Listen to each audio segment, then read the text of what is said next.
Hello, everybody, and welcome to the Hidden Breach and another episode of the Malifaux Trashtalk. This time around, I'm here with Celary and Rainbowdash to discuss the new models from the Ashes of Malifaux book in the Arcanist faction.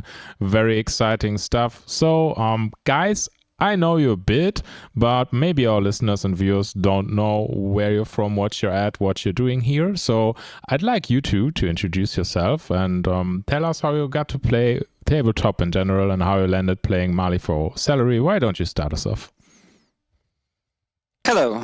Hi, I'm Bartek. I am from Poland. I have been playing Malifaux for 4 years now, I think. From the beginning of the third edition. And I have always been a fan of Arcanists, so it's my main faction. So let's talk about new models. Awesome. And Rainbowdash? Hi, I'm Lucas. I'm from Austria. I'm starting to play tabletop with Warhammer. Then I changed to War Machine Hordes, the system I played the most time. And in the mid of Corona, some of my friends told me, hey, there's a little system. We don't need many miniatures. Let's try it. Yeah, and then I was into Malifaux. Awesome. And you stayed ever since. That sounds good. And how did you decide to play Arcanists? Was that by accident or? Yeah, it was by accident. I was in the shop and first I want to buy a guild. And everybody says in the shop, no, don't play guild. It's not very good. And I didn't know it. And then I asked, okay, what is nobody playing here?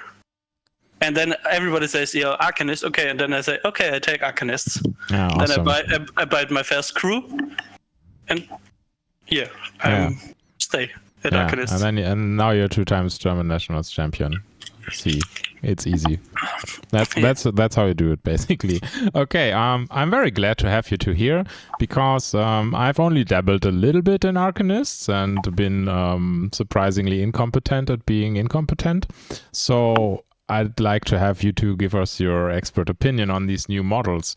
So we will be talking about these as they appear in the book, with the exception of, we call him Bash, so the nice alligator in the December keyword, which we will insert at the appropriate point in time into his own keyword. So the first model in the book is Arun Rajput. I hope I pronounced this correctly, and I fear I am not. And he's a new 8 soulstone cost living henchman in the academic and MNSU keywords for Sandeep and Tony Ironsides, respectively. So, Bartek, what are your thoughts about Arun? I think he's one of my favorites. I don't know if he's... I don't know yet if he'll be powerful on the tabletop, but I really like the vibe of this model. But other than that, I can see some usage for him. We're starting from his mantra, like... When we're playing Sandeep, we're going to concentrate a lot, so we can combine him with Kandara and try to do like double card draw. Mm-hmm. Well, if the stars are right, you can even draw 2 cards with a single concentrate, which is nice. Yeah, indeed. Okay. Yeah. It basically means that you 50% of the time you concentrate with someone, you will draw a card if you have both of these models. Is that correct? I would have to do the math, but something like this, yeah. Something like that, okay. Seems good. Carry on. Keen presence is nice, especially I think for Tony, because Tony doesn't like to be stunned. And she doesn't like... she can remove stun from herself, but it costs her an action. And she'd rather hit stuff with actions. So, Tony 1. Yep. The original Tony. Other than that, I don't think many other models are going to use this because the triggers in the crews are not that important. And, well, as bonus actions go, most models will be leaping somewhere else. So... it's not like they are going to stay in a bubble. Well, maybe gunsmiths. Yeah, gunsmiths have nice triggers, a lot of them. So don't like to be stunned. Amazing. Grit is nice, grit aggressive. I think that's okay, but with the damage track, it's nothing to write home about. I think and so too. the demise is fantastic.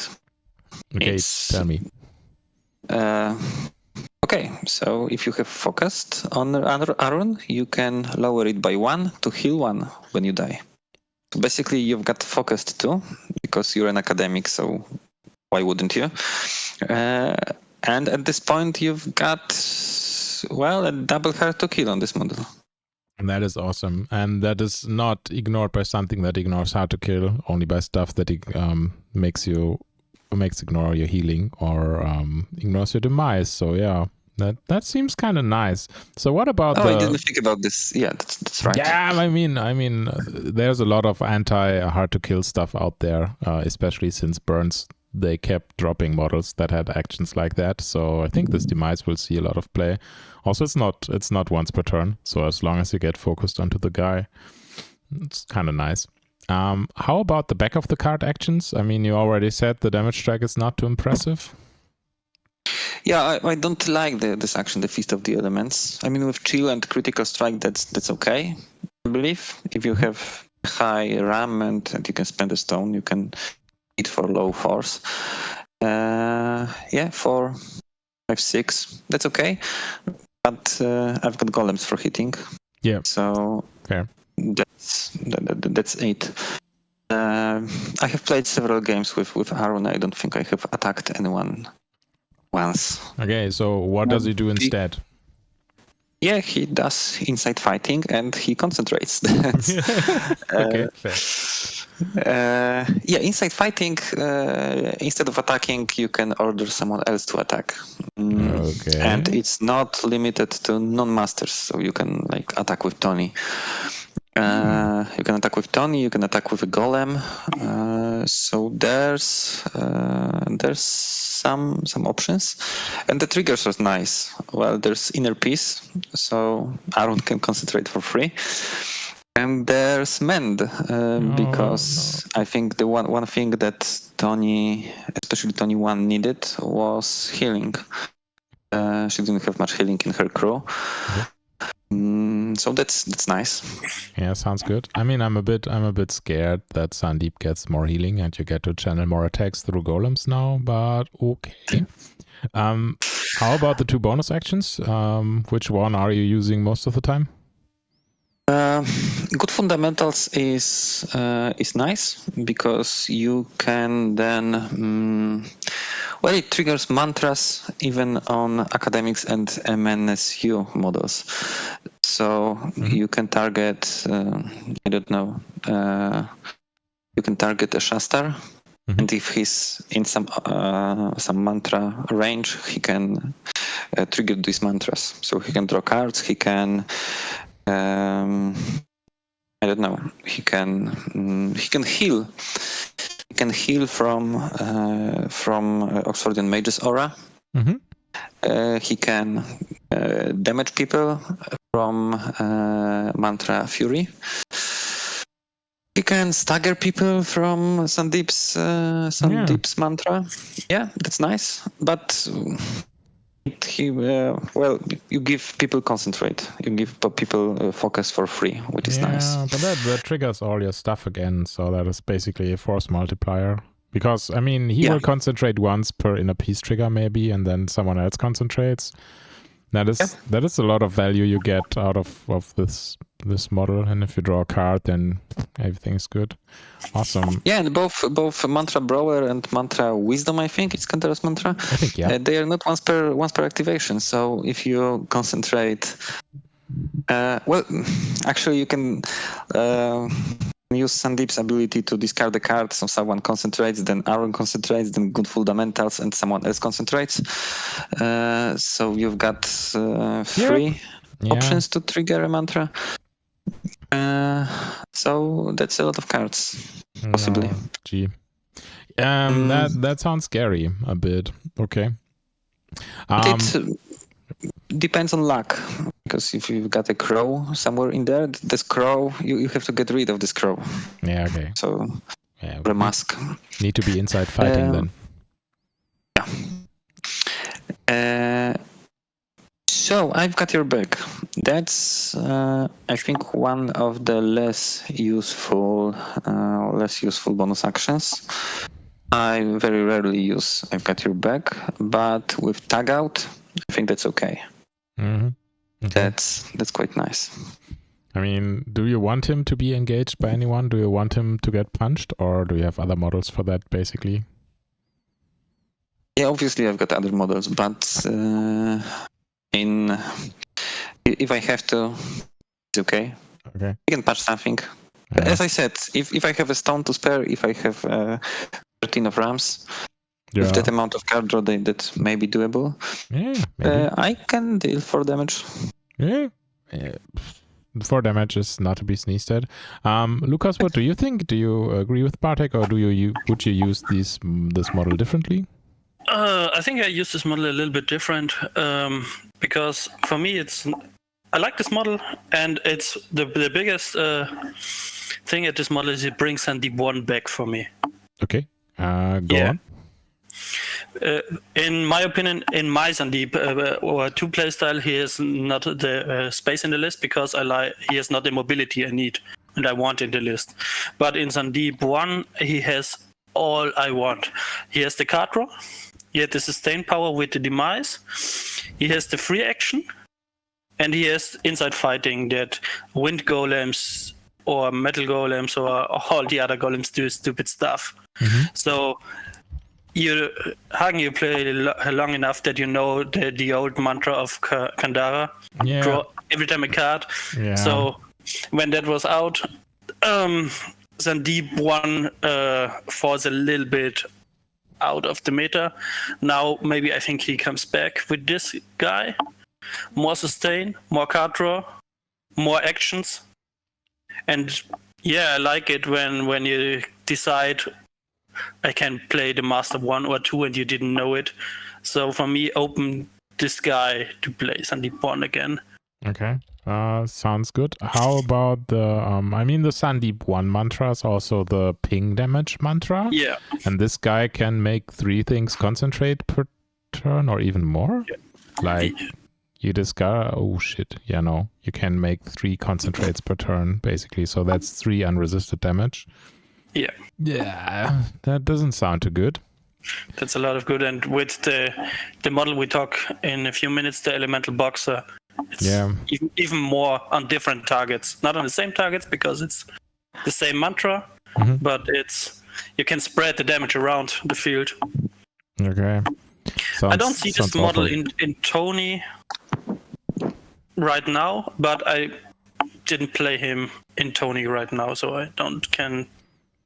I think the point that Bartek made with he keeping Tony from being stunned is kind of viable, but then Tony 1 has like vanished off the face of the earth for a long time, more or less, because she's so trigger dependent. And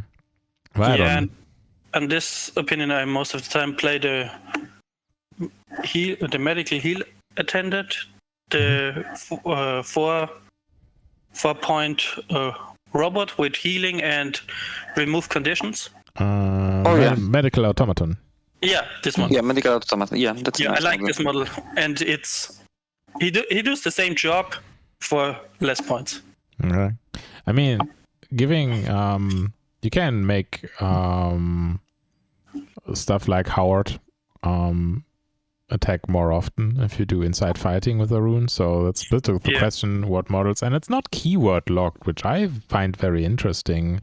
Yeah, that's good. Because I mean there are probably some out of keyword models you could take that you can make attack more often.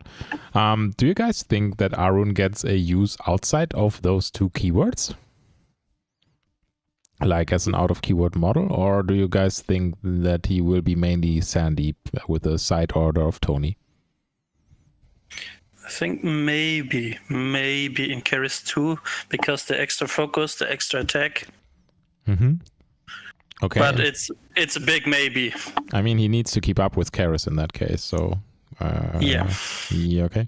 I was thinking about Hoffman actually, because additional attacks for for the constructs are okay. Yeah, for the Peacekeeper.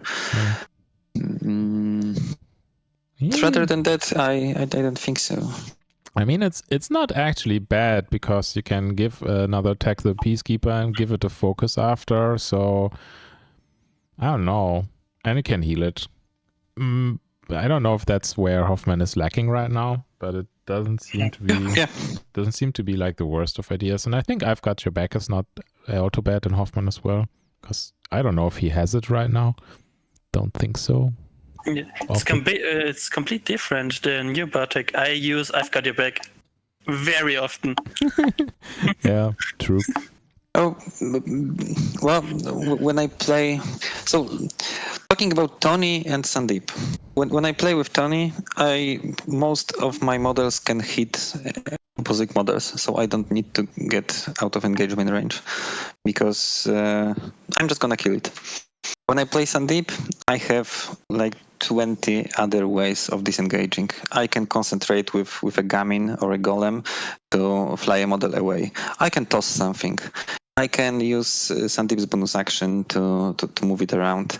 I've got Shaster's mantra or Shaster's bonus action. I don't need I've got your back. Yeah, I have all the same opinions, but I use it very often. Extra. Okay. Yeah. Extra movement. Yeah. Yeah. Maybe you guys have to have a game at Cartographers Cup. Maybe but I heard we do after our drinking and not after our playing. So we can do both. Yeah. So instead of drinks, correct. Awesome. Yeah, cool. That's Arun. Did we forget anything important, or is that basically what he does, like card drawing, giving focus to models, and staying alive with his demise ability? Yeah, I have one afterthought about this. So Keen Presence, it not only ignores stunned, it also allows the model to ignore injured. So it may be a tech piece against models or crews that do a lot of injured. Yeah, so, that's true. True. So if I'm playing against, I don't know, Mataket, maybe I will use Arun so I don't get wrecked by this pit traps. By pit trap, yeah. I mean, if you block the first injured, that's basically often enough, so the card math does not change, and then his whole plan goes to pieces because he has only an 11 left, for example. Yeah, it's probably that's a good idea at that point. I mean, there's not a lot that does the same thing in Arcanists, I guess. So interesting. Cool. Are we ready to go to the Elemental Boxer? I guess so. Yeah. Elemental Boxer, same keywords, 5 soulstone cost living minion. And yeah, I don't know. I was a bit unsure about if this is needed or not. I mean, new 5 soulstone minions is always kind of nice. Lucas, what do you think about this one? Is that a great addition to any of those 2 keywords? Yeah, as I talked before, for Sandeep 1, it's great. Mm-hmm. You have a defense 6 model, a cheap defense 6 model. You have a mantra that makes damage. You need. You have a cheap model that makes ping damage around. Also with the quick jab. Mm-hmm. Yeah, it makes Sandeep 1 playable again. Okay. And I think it's when you play Tony 2, you play the some kind of meat wall. Then you also have there a cheap model to fill up the meat wall. Yeah. Sadly, the mantra will not trigger as often in Tony. That is something that's not. Seems kind of. I mean, but then you have Unionized on a stat 6 defense with the meat wall judges healing everyone. So you have defense 6. You have hard to kill. Yeah, you have Unionize. So that's a tough model. Yeah. Definitely. How about its attack for a 5 soulstone minion? You think that's a good attack, or would you rather walk this and drop ski markers? The attack is okay because the damage track is not very good, but they have good triggers. Yeah, indeed. Yeah. So we got Blaze, Infect, and Reposition. So it's basically min 3 on both Tomes and Crows, which is nice. What about the punching egg punching bag tactical action on the card. What does that do for you?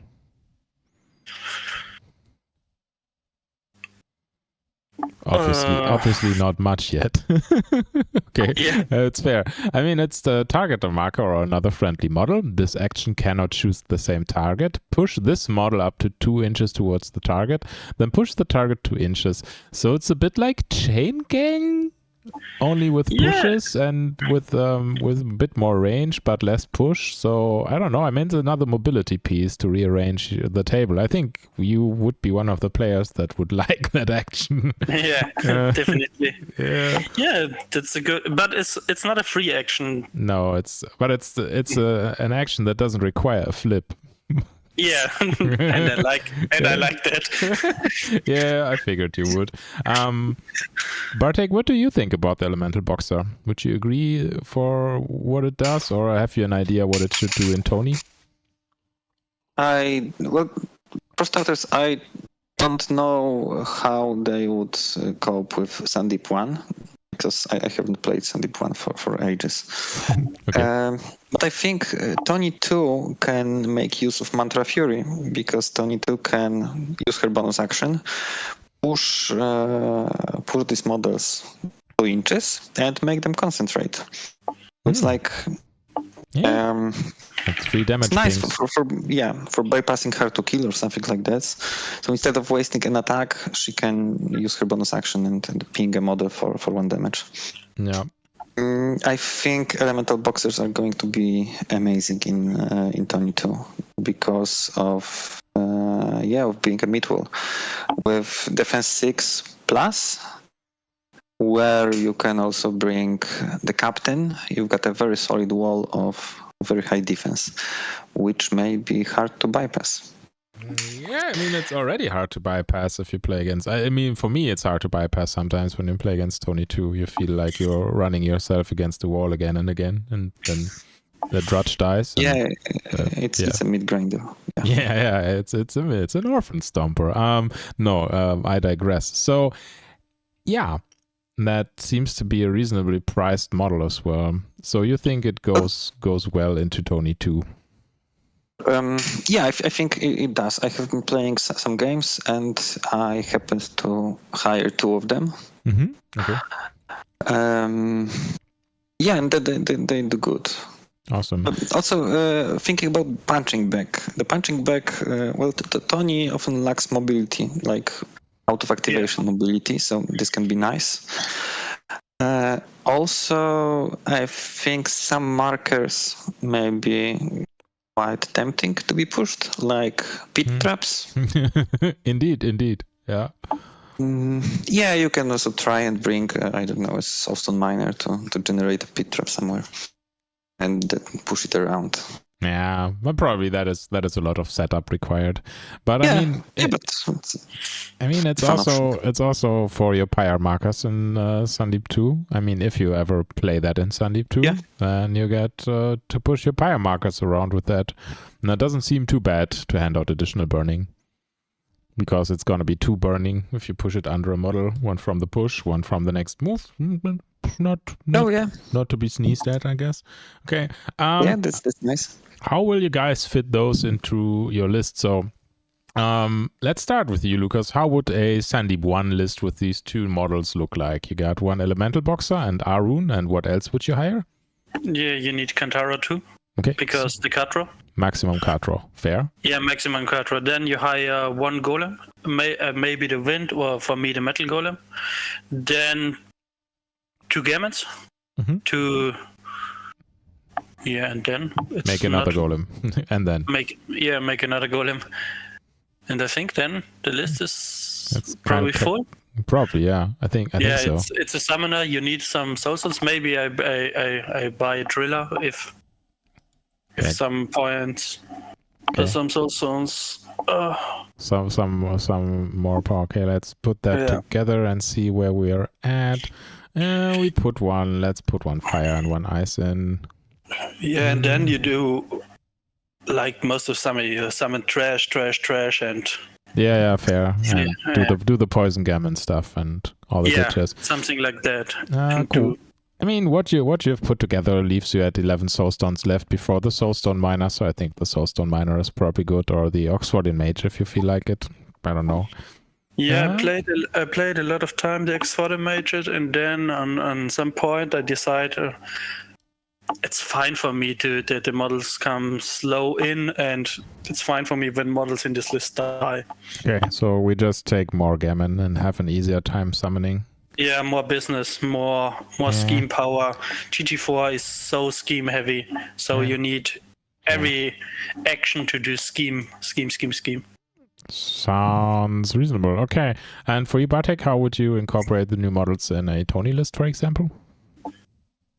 Yeah, I'm trying to build something in the crew builder right now. I think Tony 2 with 2 boxers, 2 gunsmith, maybe... No, I think Arun is too much, but, Fitzsimmons, obviously. Yeah. Fitzsimmons, that leaves me with 14 soulstone, which what means I can get Amina inside or Howie. Or the captain, something like this. Yeah, or Harrison J5 for extra mobility, that you can push the meat wall forward. Yeah. Yeah, that's right. The annoying push action. Yeah. Good that it has been nerfed already. So it's here to stay. Yeah. Okay. Not gonna whine about Arcanists. Yeah. Seems fair. So this seems to have enough damage output of the gunsmith while staying decently tanky as well. Nice. I like it. Looking really. Yeah. There are 4 models with hard to kill. Yeah. And all the healers from the Drudge heal makes hard to kill much more reliable overall. Yeah, that's cool. And I think the double ping damage from Tony's bonus will be like 8 damage at turn 4 that you took without doing something. That's basically one dead model. I mean, not accounting for heals and stuff like that, but it's a lot. It's a lot of damage. It's a very good opinion that to kill other hard to kill models. Yeah, I mean it's just a double damage ping. Yeah. Brutal. Looking forward to the next tournaments. Awesome. Cool. I think the boxes are not announced yet, but whatever. Cool. If you guys they are. Yeah, they are actually. Okay, I'm talking trash. Do you know when they come out, like roughly? Is it April or rather June or July? I'm checking on the weird website. Yeah, awesome. I didn't pay attention to the Arcanist stuff, obviously, because I will not buy it. Do you guys think that apart from that we are ready to move on to the December keyword and what I would like to call the elk from hell? Yeah, the cocaine elk. Okay, sure. Yeah, the cocaine elk. Yeah, okay, very good. So this has gotten already more nicknames than it has teeth. So I'm sorry, they are scheduled for May. Yeah, they're scheduled for May. So this will be ready for the Cartographer's Cup. Awesome. Looking forward to it. The knockout and stagehands. These are the 2 Arcanist blocks. Okay, fair. I mean that's not too much Arcanist, but it's about as much as I can stomach. Cool. Oh, and Clipper, and also Clipper. Yeah, okay, but Clipper. We will come to Clipper later. Sure. I've already ordered it for my guys, but I'm. It's more because I want the complete set. So cool. Cedra is the next model out of December and Chimera keywords. And it is an 8 soulstone and 4 beast. And it is actually correct to say that is one model with 2 cards because it is a shape changer model like Ferdinand Vogel. And you can change it into the sightless snow, which is his human counterpart. So, Bartek, what do you think of Cedra? Are you hyped? I am super hyped. I think this is one of the best models in this release. Yeah. I don't know if in the whole book, but definitely in the Arcanist section. I would say a whole book is not a lie, not by a lot at least. So What do you like about this model? Starting from aspect of the beast. So let's go like ability by ability. Aspect of the beast is nice, especially in Rasputina, because I don't usually have mutation upgrades in Rasputina. But you can give Cedra probably wings, because extra mobility and movement 7 and flight is fun. Demise Eternal. This is also quite I think Demise Eternal combined with Soulstone Cache and Butterfly Jump will mean that no one will even try to attack this model. Regardless, I can already hear my friends going, "Oh fuck." Yeah.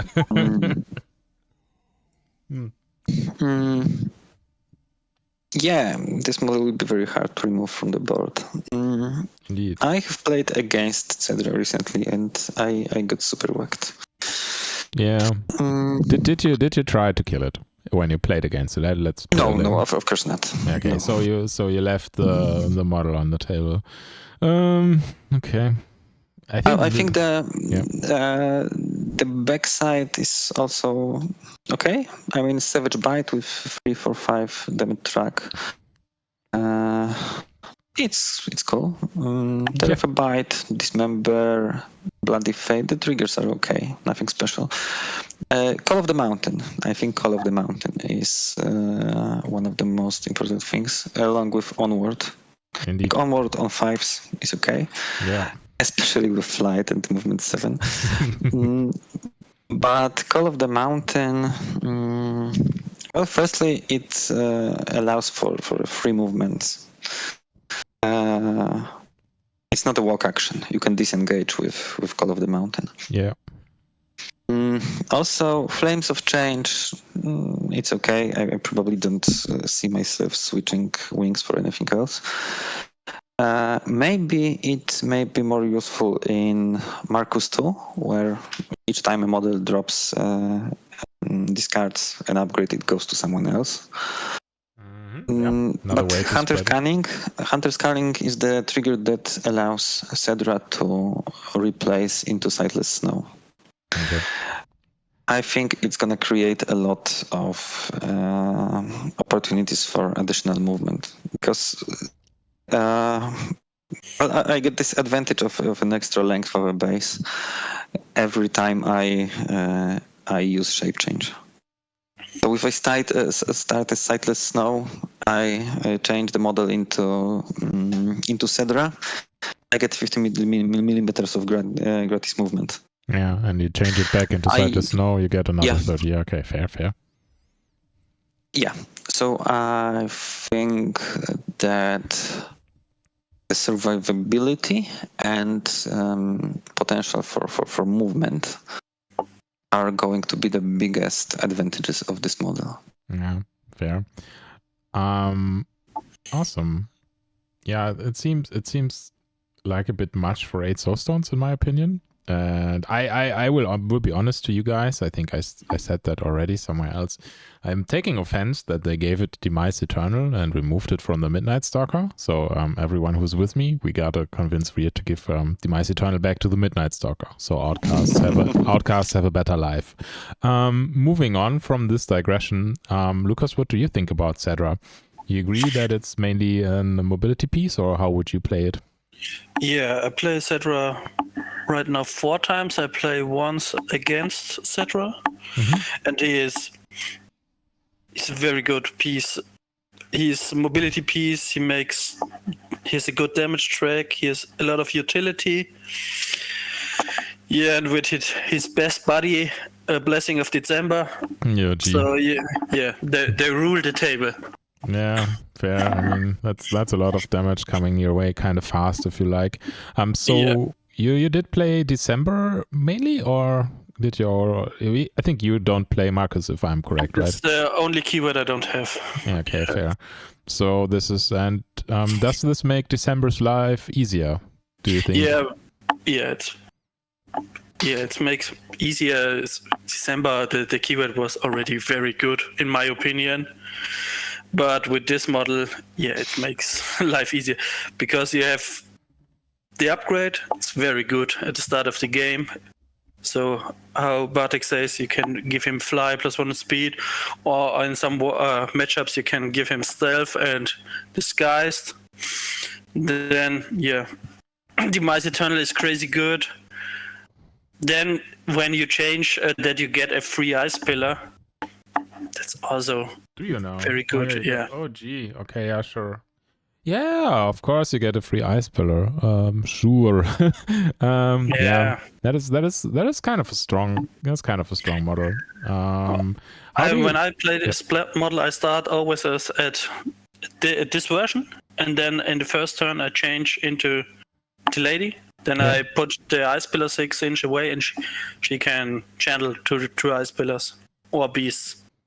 So you have a big threat extender in the first round, and okay, seems like a reasonable line of play. Do you also think that putting Soulstone Cache on is a thing, or would you play? Yeah. Okay. Yeah, because this model lives in the middle of the enemy's army, and you want to get the Soulstones back. Okay. Fair. Yeah.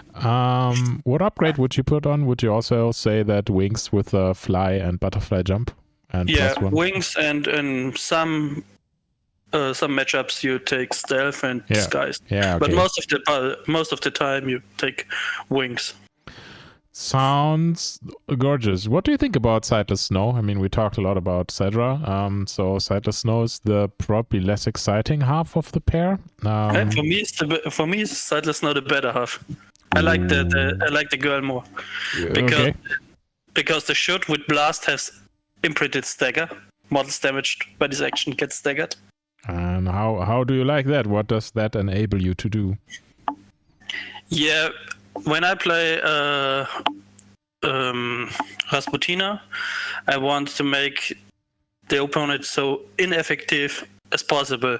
So a lot of slow and a lot of staggered there has to do a lot of actions that you can play normal his scenario.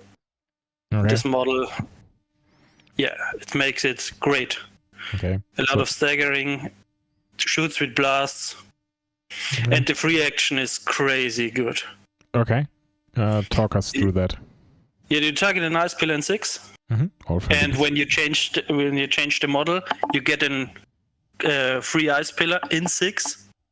Okay. And then where the free action, you need only a 6, and then you can change from 3 different things to drop a second ice pillar, to push this model 6 inches to this ice pillar, or you drop in scheme marker.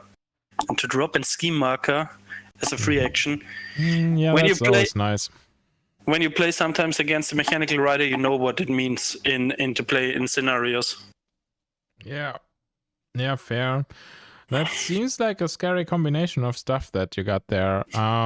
So you're covering the December side. Bartek, did you play some Marcus with this? Does that change your perspective on Marcus somehow? Actually, I'd rather play Marcus than Rasputina. I totally have no idea how to play Rasputina. But I'm okay with Marcus, I would say.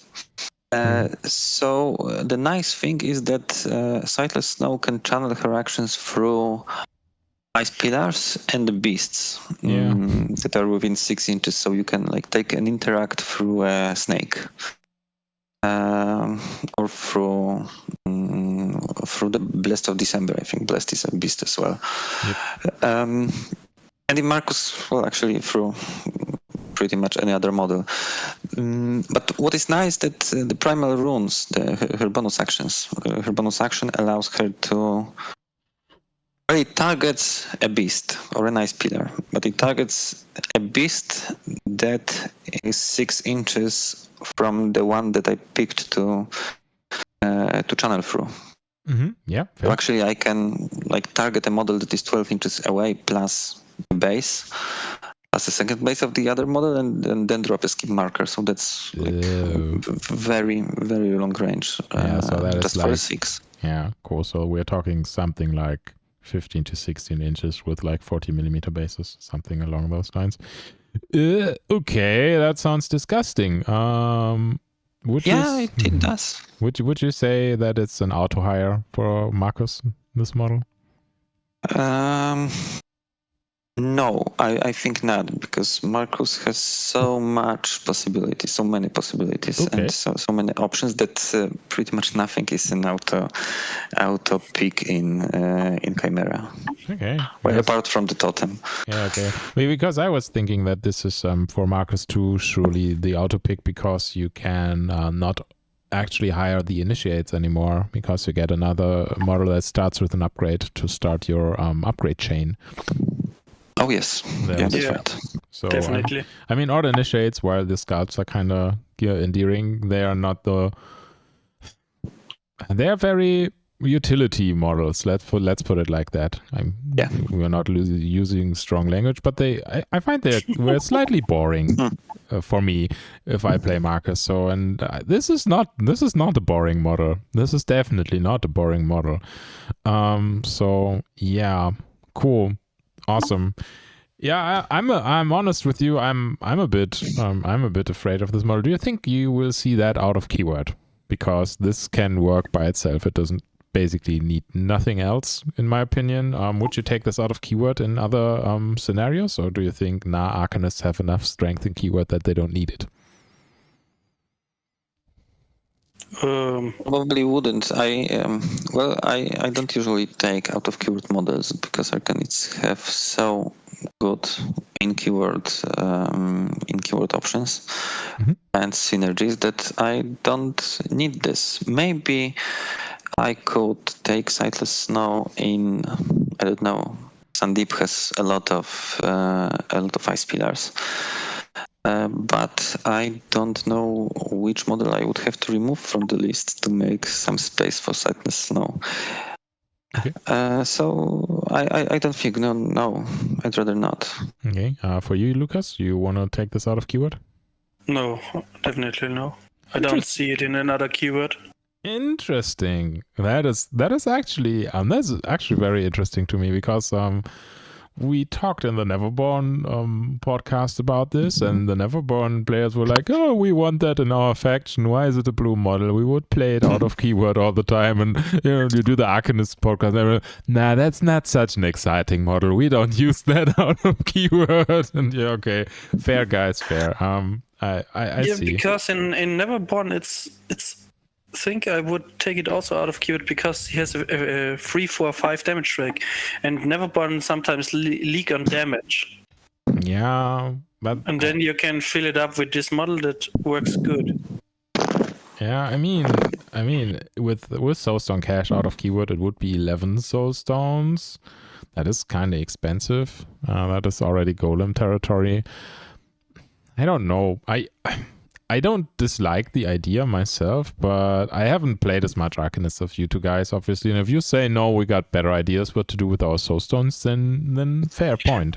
For so many Soulstones, I always want a model that do his stuff and support the rest of my crew with something, like a rider. Okay. The only model that do his stuff by his own, don't have to support the rest of my crew, is the duet. He can always do whatever he wants. Yeah. And fair. The 4 Winds Golem. There's another. Okay. Yeah, but the 4 Winds Golem do also a lot of support with replace different models from the opponent. That you have better charging lanes or something like that. So he do a lot of stuff for the crew. Yeah. Well, I was thinking out of keyword. Yep. Yeah. I mean, Duet is if you're not an Arcanist player, Duet is a bit of an offensive model design still, but I think we have to live with it now. Awesome. That is it for Cedra and the Sightless Snow. Seems a pretty scary enabler, scheme runner, damage dealer. Seems good for both keywords. So next up we got the honorable mention, because we talked about the December keyword, and I want to inject this model where it should go, and it's Bash. It's in the Bayou faction, and it's the versatile model that Bayou got. It's a 10 Soulstone Beast Enforcer, and it it's in the December keyword, so it's for Rasputina. Now, Bartek, you said you don't know how to play Rasputina, so I would ask Lucas, do you know when you would use this, and is there a way to use this in December, and why is this in December? Is there any reason for it? Yeah, first of all, how you say it in the Bayou podcast, when you play this model, it's like an Malisaurus. So yeah, the front is like in Malisaurus, and everybody knows how long lives the Malisaurus. Yeah, turn 1 or turn 2, depending. Yeah, and this model has no heart wound. Yeah, indeed. In maybe in Rasputina 2, maybe, because then this model has shielded 2 and a lot of healing. Mm-hmm. But I don't see it. When I take a 10 Soulstone model, I will buy Golem. Yeah. And if your opponent has a lot of armor ignore, would you take Bash instead of the Golem, or would you hire something else entirely? Then I play 2 Acolytes and shoot back. Yeah, but let's talk about the positive things. The Aura is good with slow, some ping damage. Mm-hmm. The Frostbite Aura. Yeah, the Frostbite Aura. Laugh Off is always good. Fair. Roofless is fine. Terrifying 12 is not a defense tech, in my opinion. Okay. And for the hitboxes, 14 hitboxes is great. Indeed. Yeah, then he has reach 2 on his melee attack. That's fine. That's good. 3, 4, 5. It's good. Slow trigger. Onslaught trigger. Terrified bite trigger. That's good triggers. So it's fine. Yeah, the free action. The best thing on this model, I think, is the free action. The Eternal Hunger. Yeah, the Eternal Hunger. They're great triggers. This model can heal a lot, but for 10 sources, all in all, this package is not enough. Also, that's not fair to say that, but it's not enough. Yeah, I mean, it's okay. It's okay to say. I mean, when we play Malifaux on tournaments at this state of the game, we know how crazy models are right now. We know something like Damian, or we know.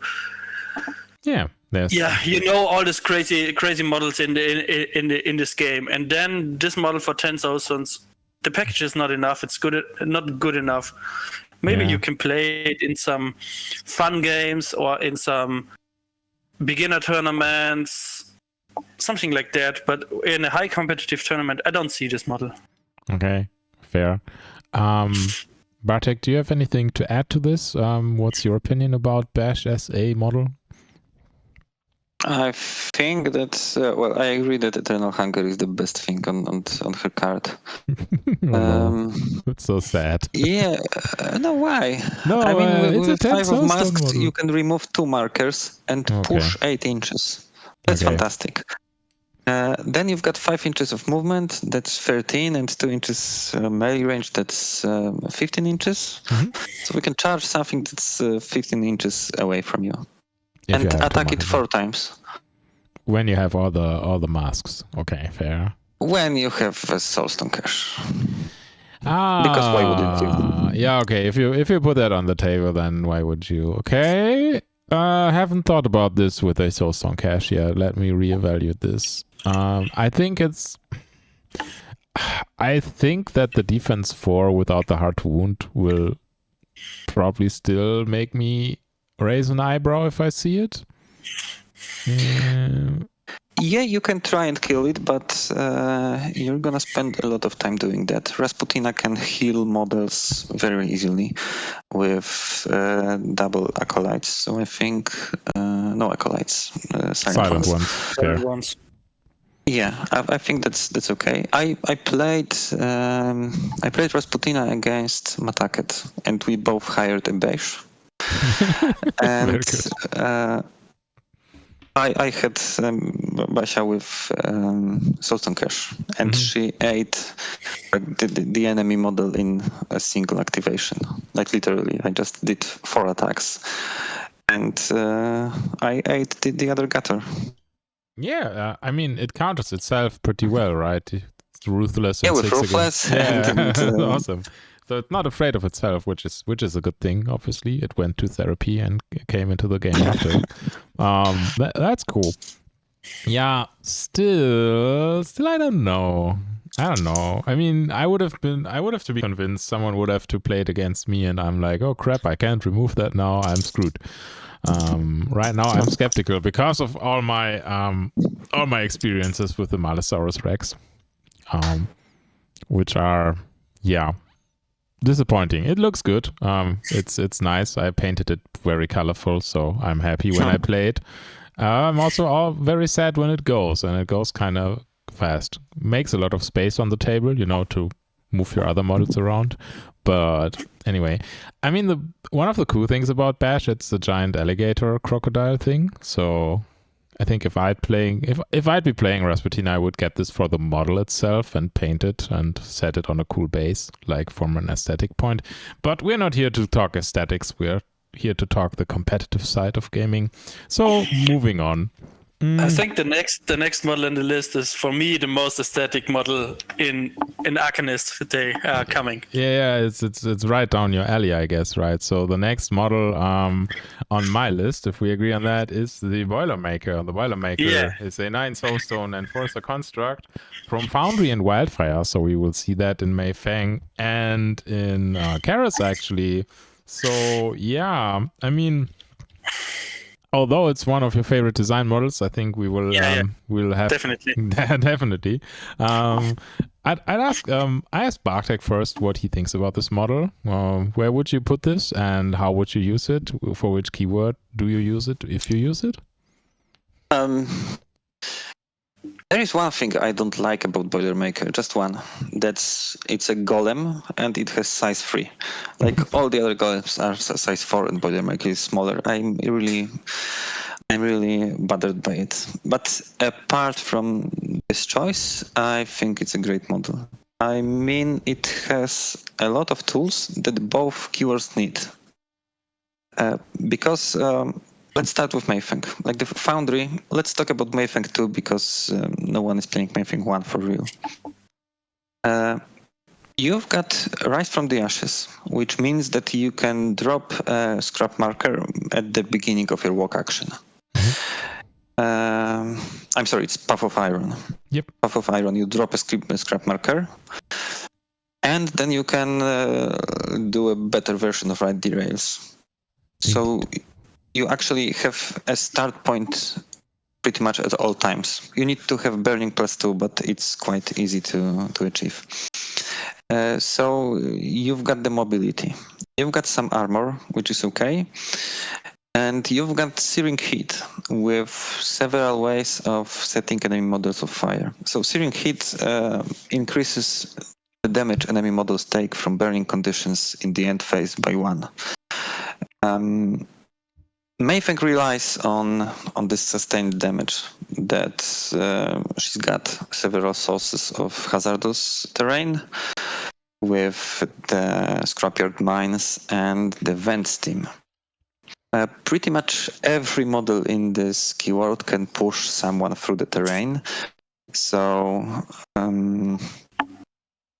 forcing enemy models to take 2 damage in the end phase, it's just a pretty nice bonus. Yeah. You keep okay, it's during the end phase only.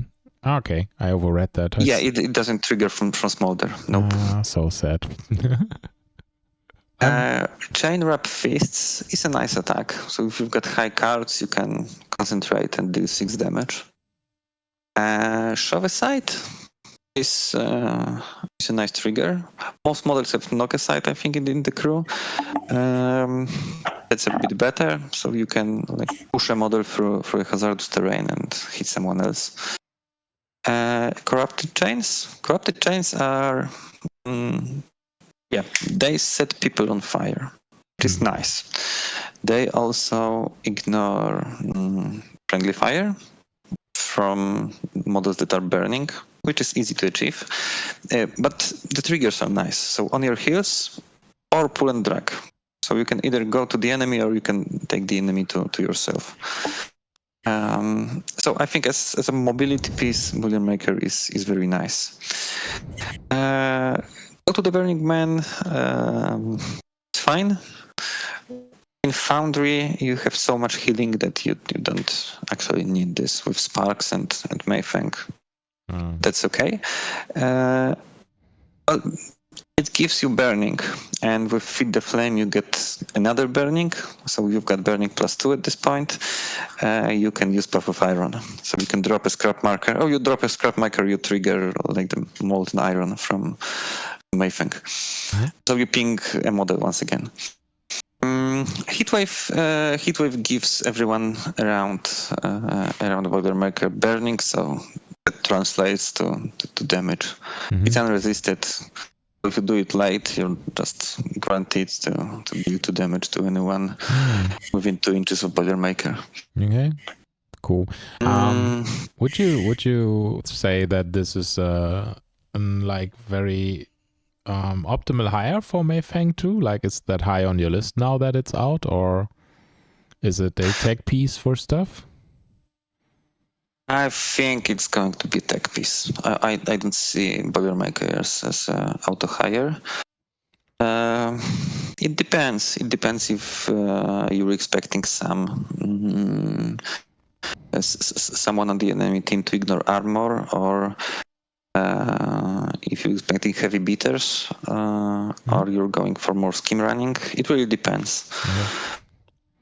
I mean, points-wise, it's in direct competition to a lot of stuff in the keyword. Yes, yeah. So, and those models are, I think, the other models that you get access to, like the Golem and the model I always forget the name of, which I'm gonna have to look up again, of course. Guy with a hammer. Neil Henry. Thank you very much. Like Neil Henry. You're welcome. Yeah. Yeah, there are some models whose name I always forget, like every game I play this, so but I don't know why. Cool. So yeah, I mean, and if you leave them out, then the Boilermaker has to do some work to justify itself in the keyword, I guess. Oh yeah, but I think he can do some work, some heavy lifting.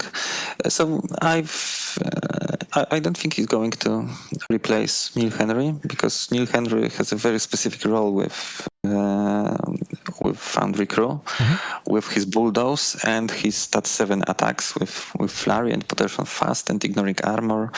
I think removing markers and beating stuff to death is his main jobs.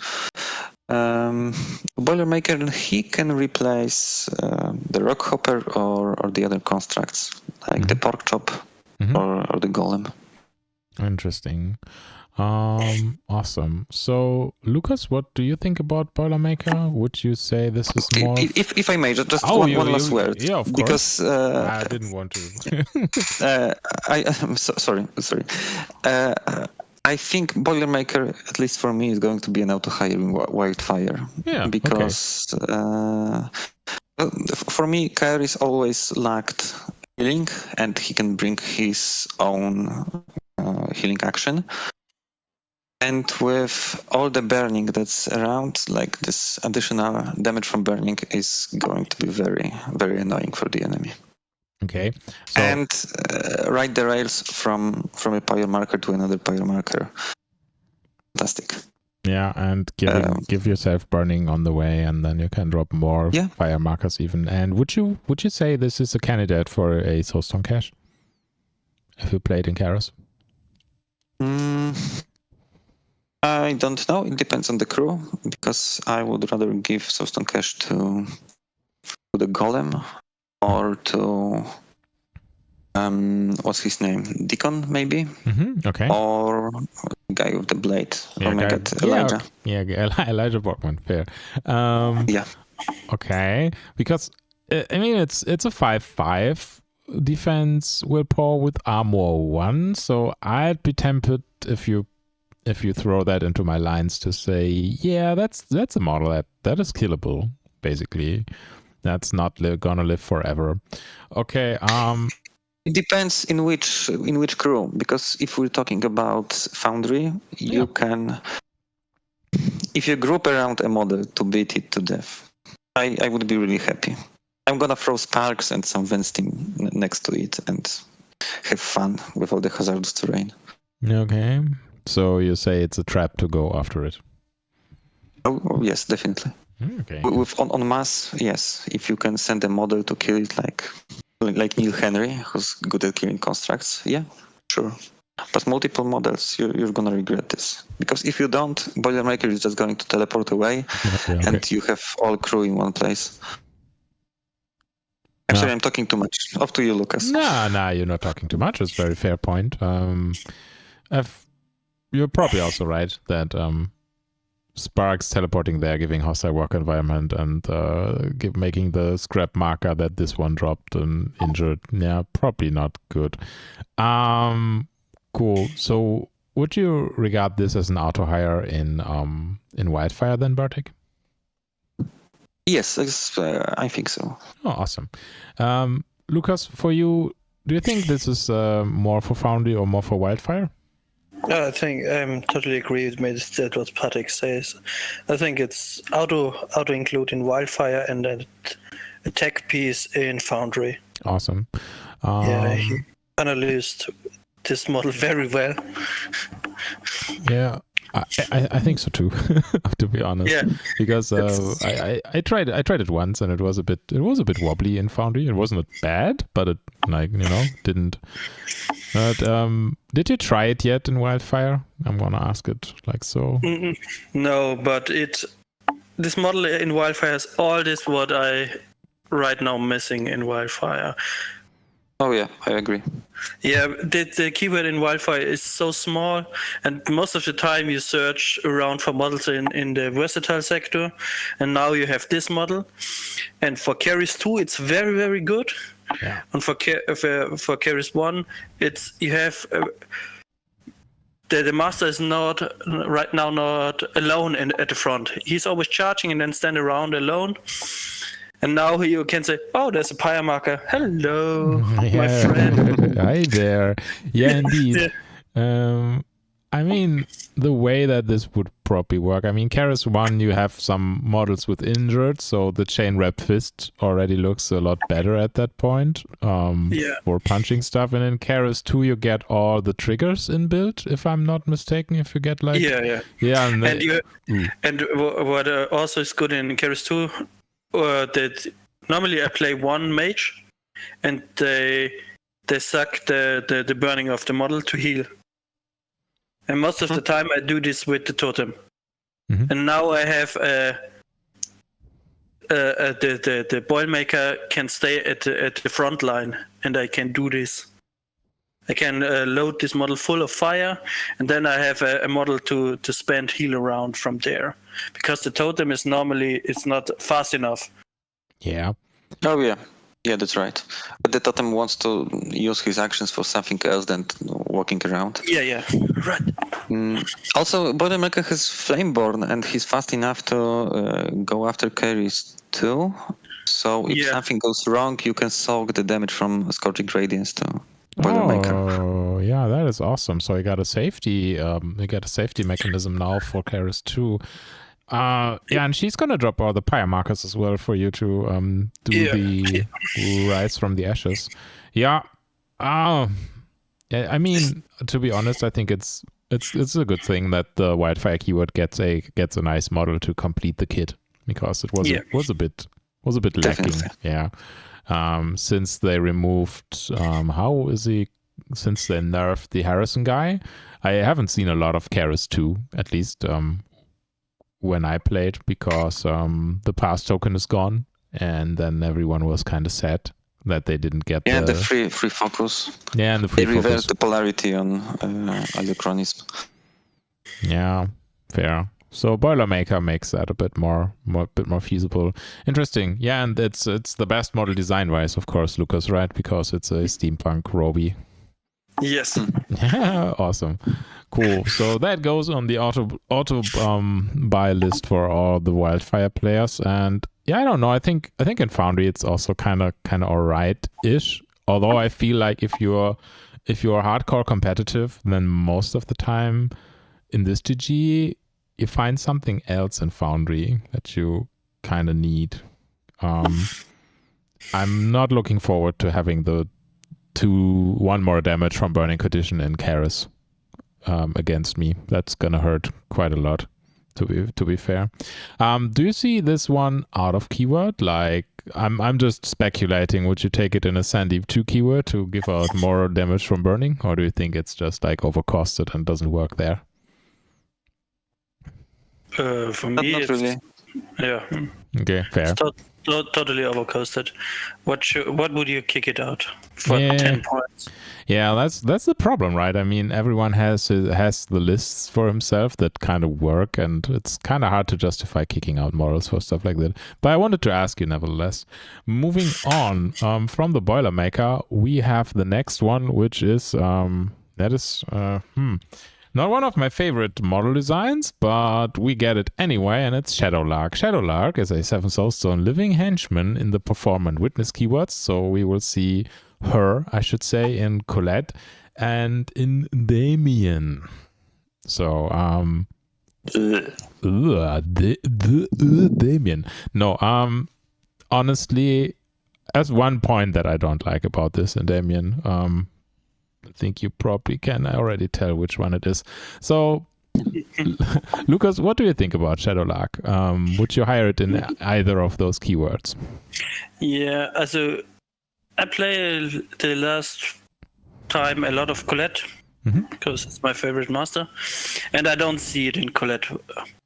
Okay, But why not? I don't think this model do a lot for this keyword or what this keyword need.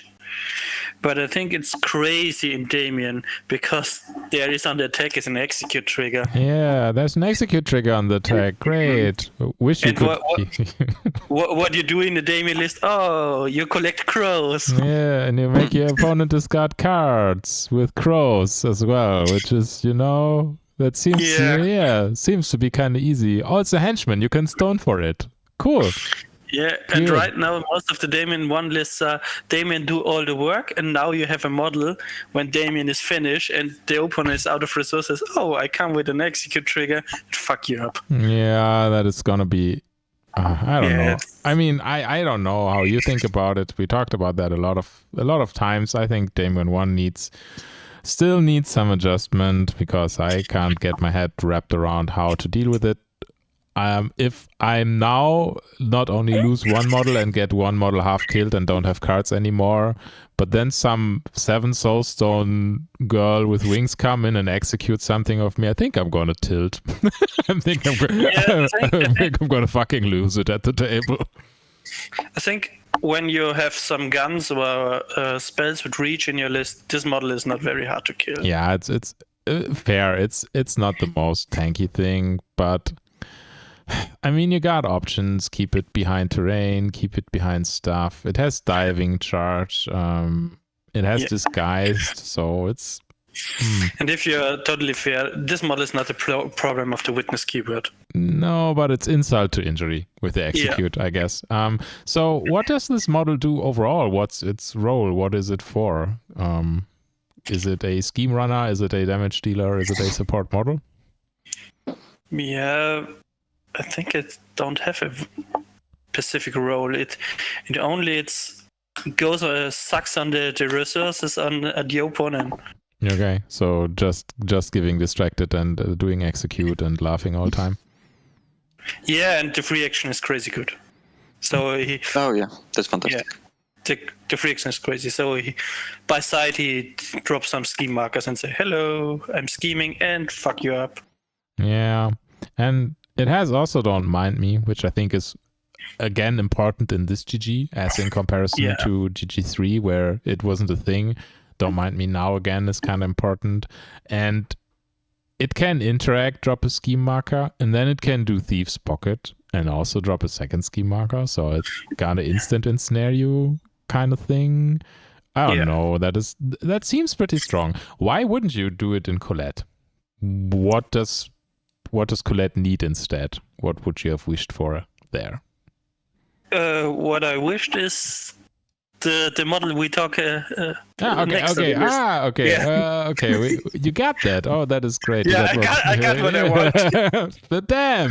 Okay, fair. Bartek, what do you think about Shadowlark in either of those keywords or in general? I have been playing with Shadowlark for some time, and I'm trying to find a good role for her. I have tried her as Scheme Runner, but I think she's too slow for this, because after all, she's just movement. Well, the diving charge is great. With movement 6, it's okay, but if you have to actually interact, not just drop a scheme marker, she's slow. Yeah, Like okay. interact after 6 inches movement. Well, I have gearlings that can do more than that. Yeah, fair. I mean, Thieves Pocket is great, but it's not the general AP that you could have on other models. Like, yeah, fair.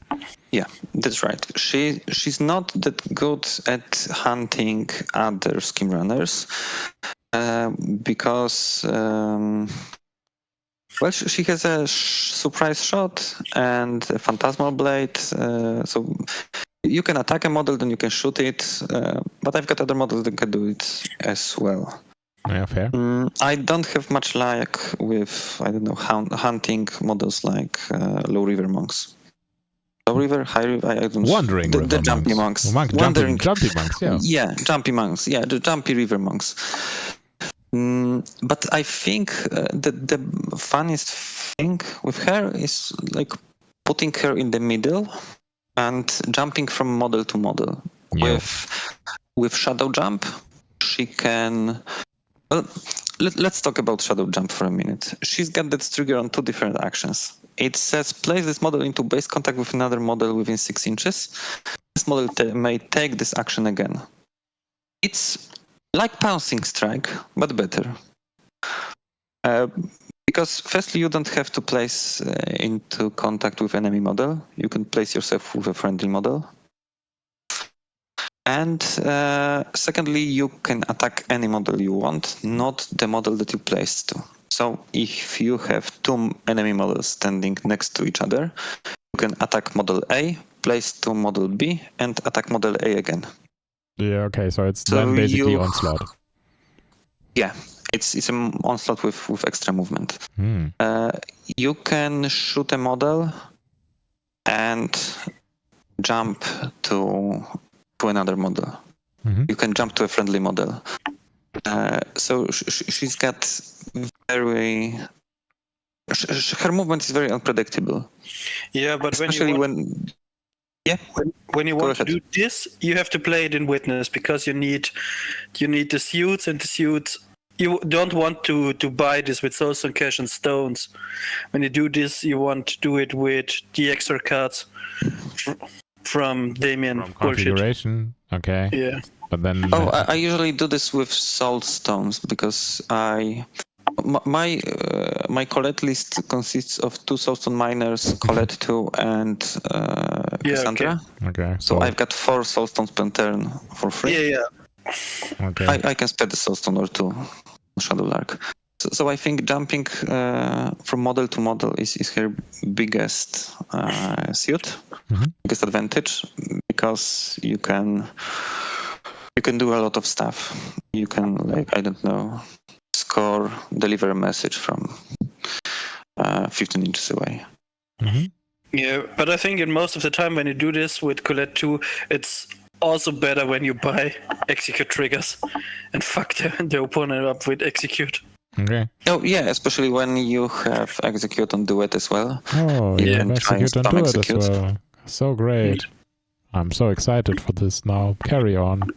I think in Damian, her biggest asset is going to be Thief's Pocket, because Damian isn't so good at scheme running. So people hire models out of keywords, so you can run somewhere. I think Shadowlark is going to fill this niche. I'm also super hyped about Shadowlark in Colette 1. I have played it yesterday, and she was fun. Because I can move models around, so Shadowlark can be wherever she wants to, and then jump some more. And I'm gonna try it. Okay, so just for being unpredictable and everywhere. So my question with Shadow Jump is, you talked about this. The first thing that jumps to me, or to attention, is that it's not an enemy-only trigger.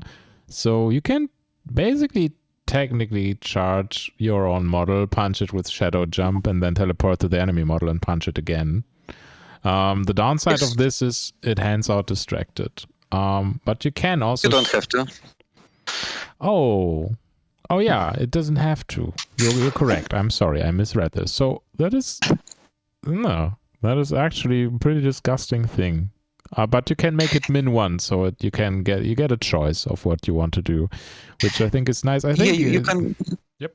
You can charge a bird, like a mechanical dove, deal 1 damage to it. It's not going to die, so it's okay. It's going to get distracted. It doesn't matter. It's like you're not going to attack with it anyway.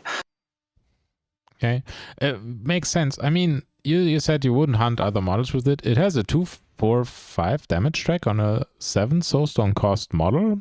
I think that's pretty decent for a 7 soulstone cost model. I'm not gonna lie. I think a lot of people would wish that on a 7 soulstone, because most stuff you get is 2, 3, 5, and the moderate 4 makes a lot of difference.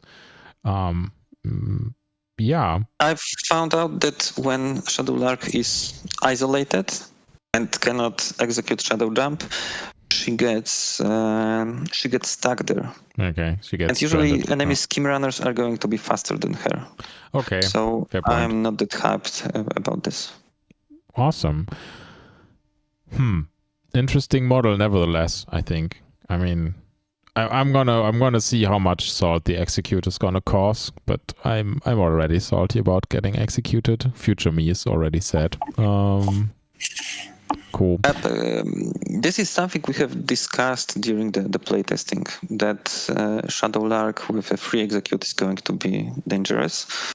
And people were wondering if that's a direction to put this model in. And I have tried it, and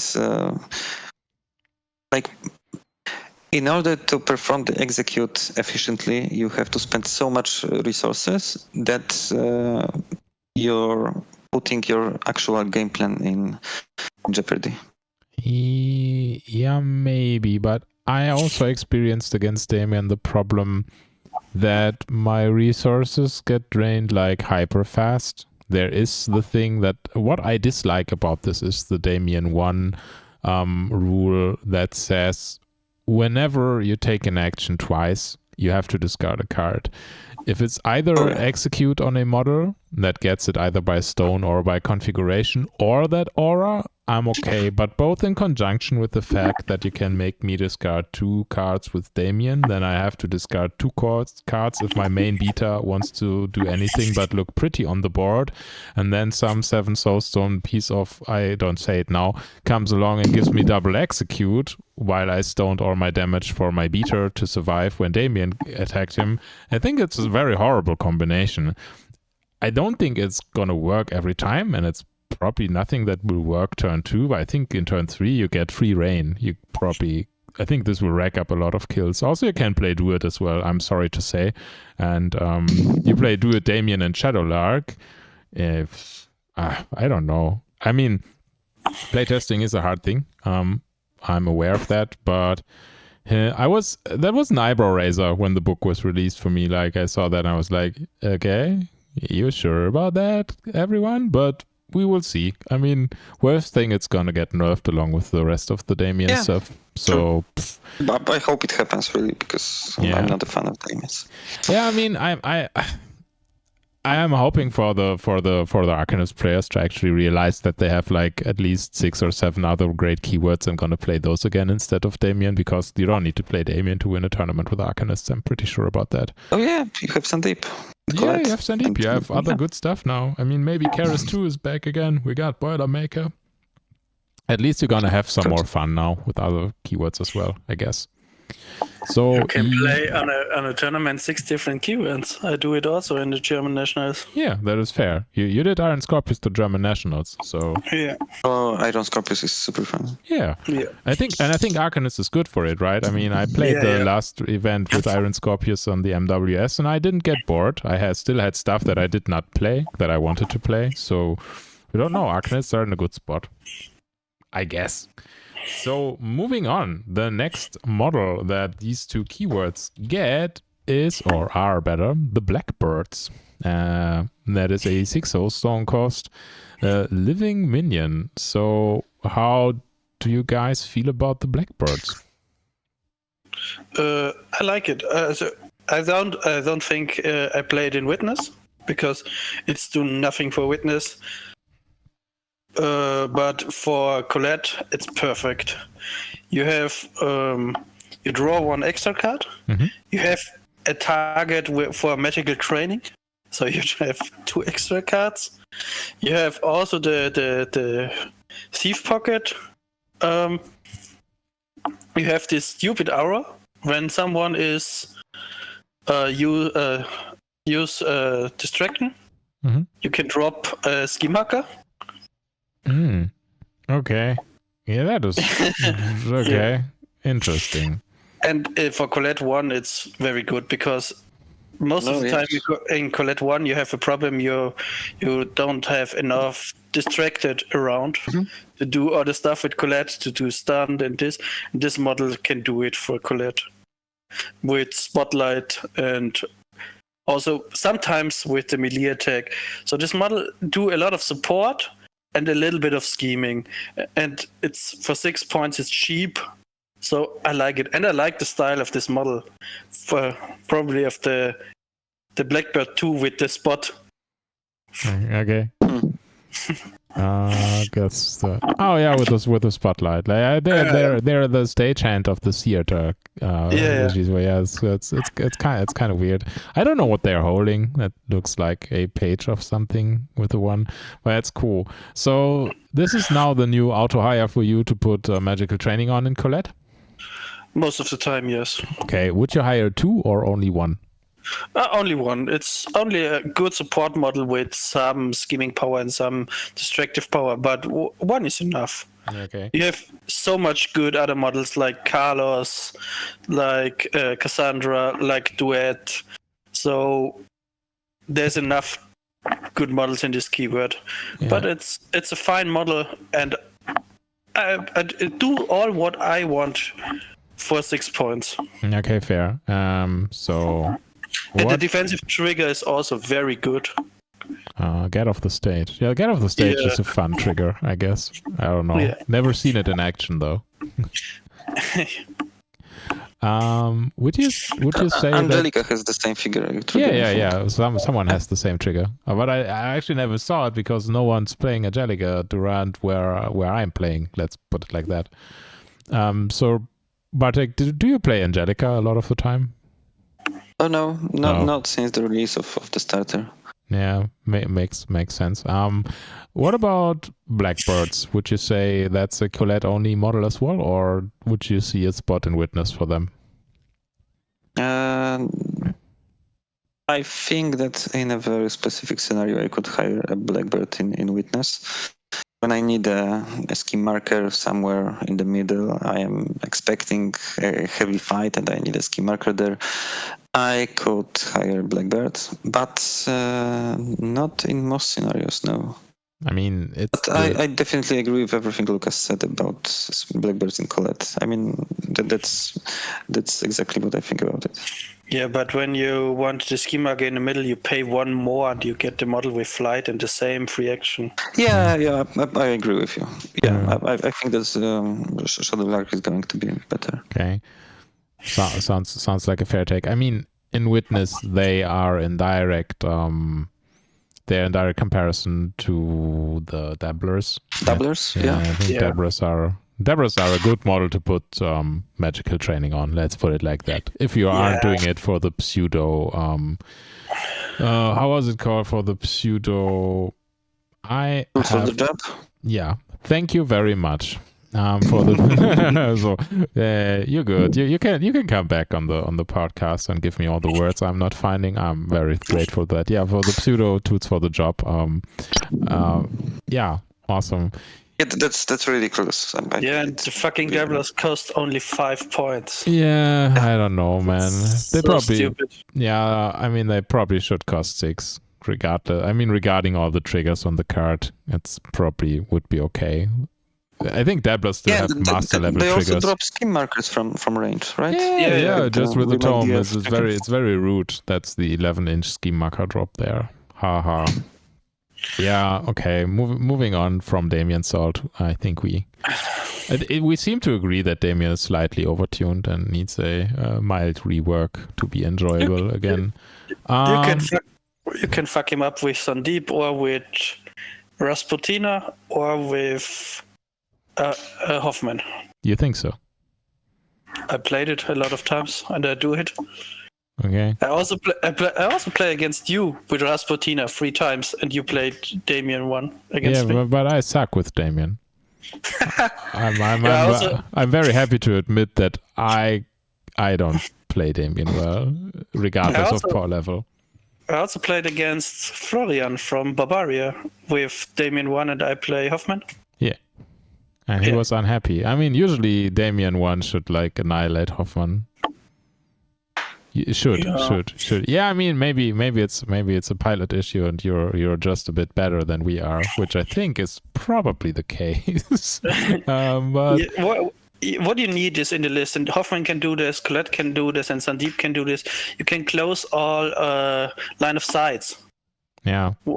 And that is how you win against Damian. You close line of sights, and then you do your game, and this free list can do this. Yeah, I mean it's kind of hard to do with some crews. I know that for sure. When you're using your 50mm models to block line of sight, so somebody else can start shooting, gets a bit weird.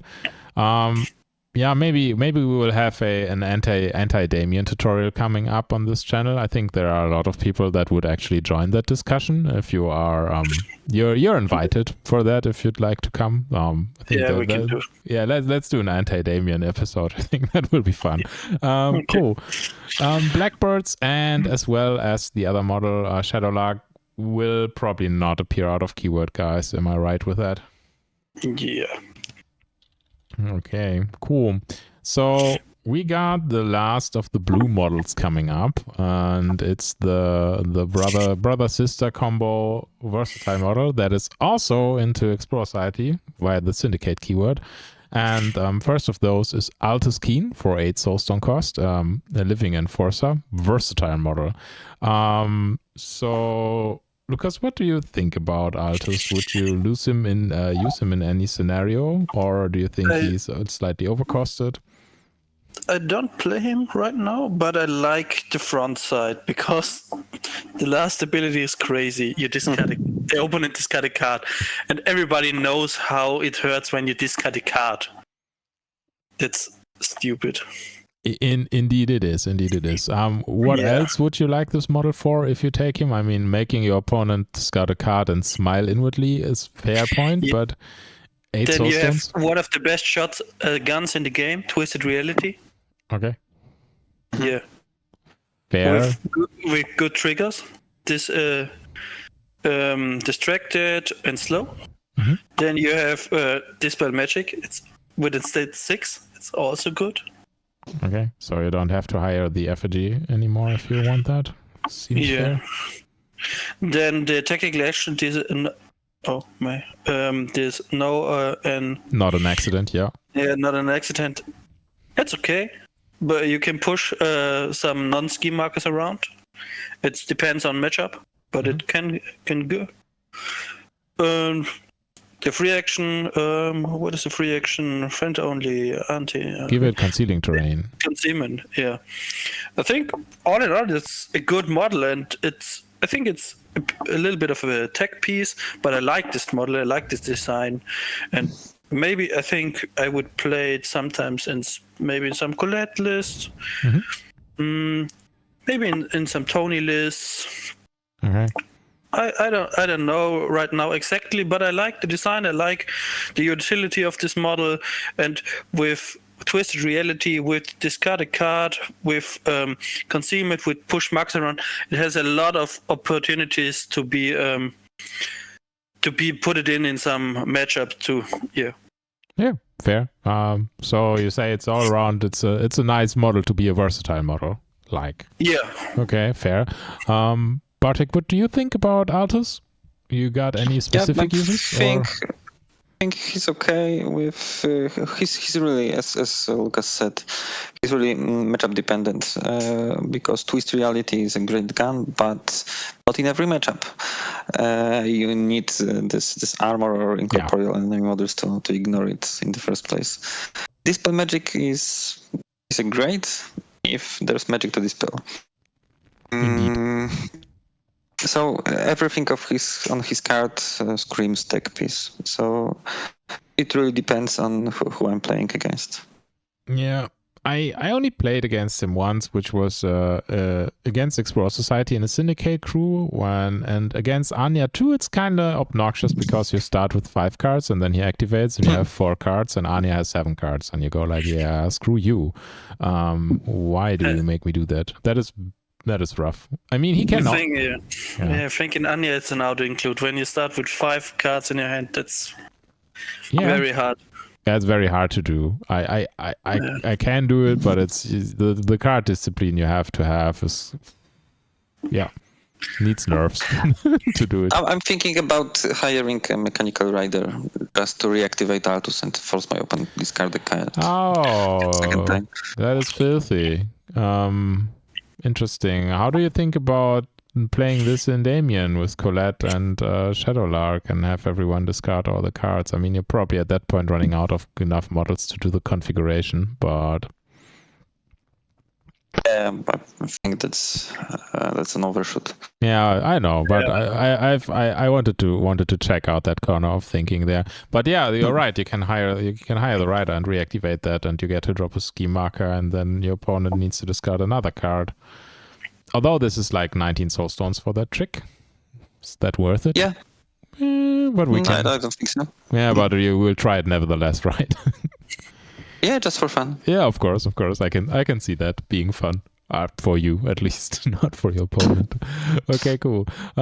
Moving on. Next model we got is Altus' sister, who is named Arena Keen, and it's another 8 soulstone cost enforcer, living but construct versatile model, also syndicate keyword. Bartek, what do you think about Arena? You like her? I have a problem with her because I have played several games with her, and I think she's very unwieldy. I don't have a good use for her. I cannot find a scenario where I need this model because I think she's okay for removing terrain, but I've got need with bulldoze for that. So she's unimpeded, she's got ambush and don't mind me, so she's nice to going through woods and interacting. Her attack is okay, but her kit is like all over the place, and I don't have a good use for her yet. Maybe Lucas has some better idea. Okay, Lucas? I don't know right now. I think it's the same like you. It's yes, from all a little bit, but not enough from something that is good. The melee attack is not very good with 2, 4, 5. So it's not good enough for an beater. She's not really fast enough for an scheme runner. She has don't mind me, yes, and she has ambush, but yeah, that's not enough in Arcanist. You have gearlings, or you have wind gammons, all this stuff. So that's not enough that you say I put this in for a scheme runner. I don't like her very much. I will do some test games with her, and then maybe I change my mind about her. But right now, I don't think she's very good. I like her brother more. Interesting. So from my point of view, what confused me when this card appeared was "Don't Mind Me," because I mean it's like It's like a giant lady with like giant machete claws murdering all your peers. And then it says like, oh, you don't mind me. And you go, yeah, sure, I don't mind you. But as has been pointed out to me, it's due to the fluff, due to the forgettable nature of her magical aura, which is, yeah, okay, fair, I get that. Yes, she's a wannabe performer, I think. Yeah, that she is. So, I mean, what my sales pitch would be is Machete Claws has the cleaning up loose ends trigger, which ignores hard to kill and or demise abilities. So that would be a cheaper tag piece against hard to kill or demise than Lohith for sure, because Lohith will always cost 11 soul stones, and in my opinion, is basically never worth taking. Unless you get really lucky and actually have the demise model in your 5-inch aura there. And another thing is she has Price of Progress, so she can build this in automatically. And she has Dazzling Flourish with Execute, which she can build in with Price of Progress. So there's another Execute you have access to, where you already have the Execute always inbuilt on a stat 6 against willpower. I don't know. I'm with you that her kit is a bit like whatever, but these two things on the crows, the cleaning up loose ends and executes, could probably be good if you put them to good use. You play more Explorer than me. I think it's more designed for Anya. For Syndicate. The Anya players are super happy that they have both of these models, especially Arena Keen, because you finally have more models to AP transfer from Anya. And Machete Claws 2-inch engage. You got another model with a 2-inch engage now in Anya. You can make better tar pits in the middle and stuff like that with all your hazardous terrain. She's great. She's great in Anya. It's basically what they needed. So what you're aiming at is saying that, yeah, they are in Syndicate and Arcanists needed some versatile models, so they thought like, yeah, we make those Arcanists and Syndicate. And they are basically Arcanist versatiles by accident, more than by design. I think it's also from weird design that Syndicate is sometime on the future in every faction. Yeah, so maybe. Syndicate is spread around from everywhere. So that's a nice thought. yeah, it's like a little bit from the story. The Syndicate is in every faction and do stuff in every faction, something like that. Yeah, I mean, it's the railway system.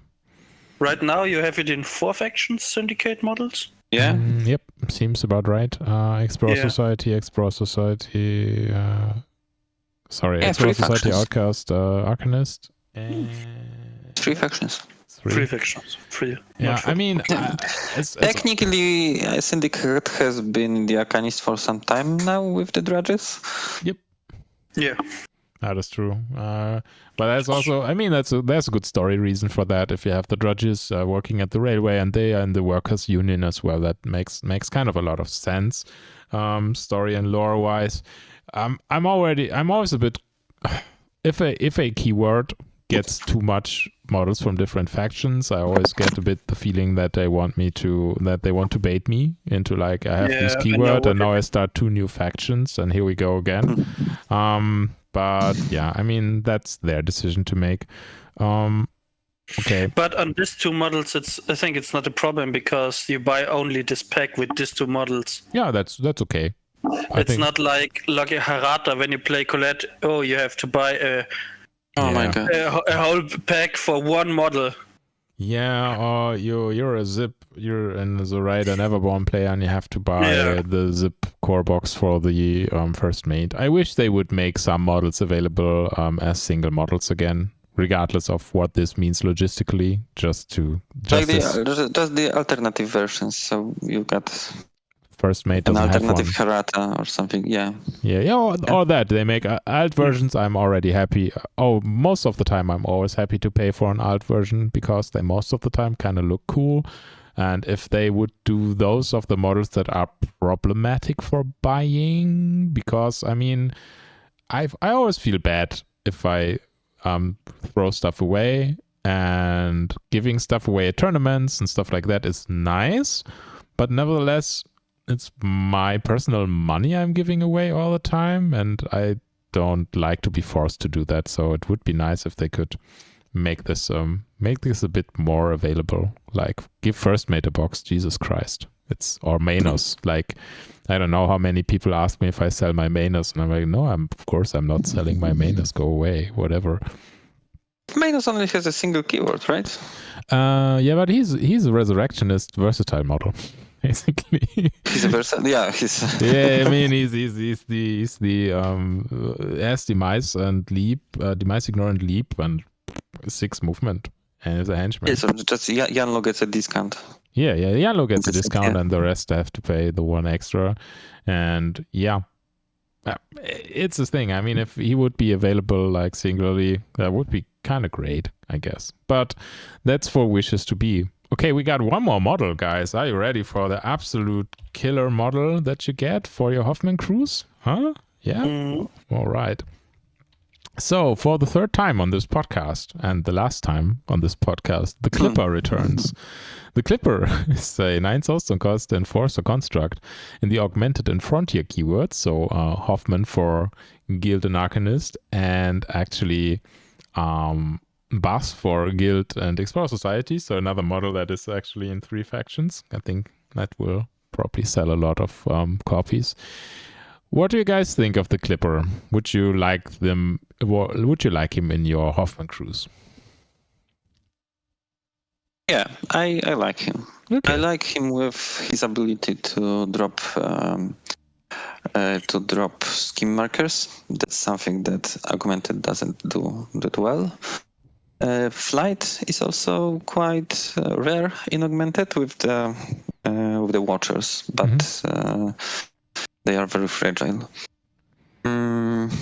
He's got Fly with me, so I can think about moving Hoffman himself or Joss around, so they can be closer to where the fight is.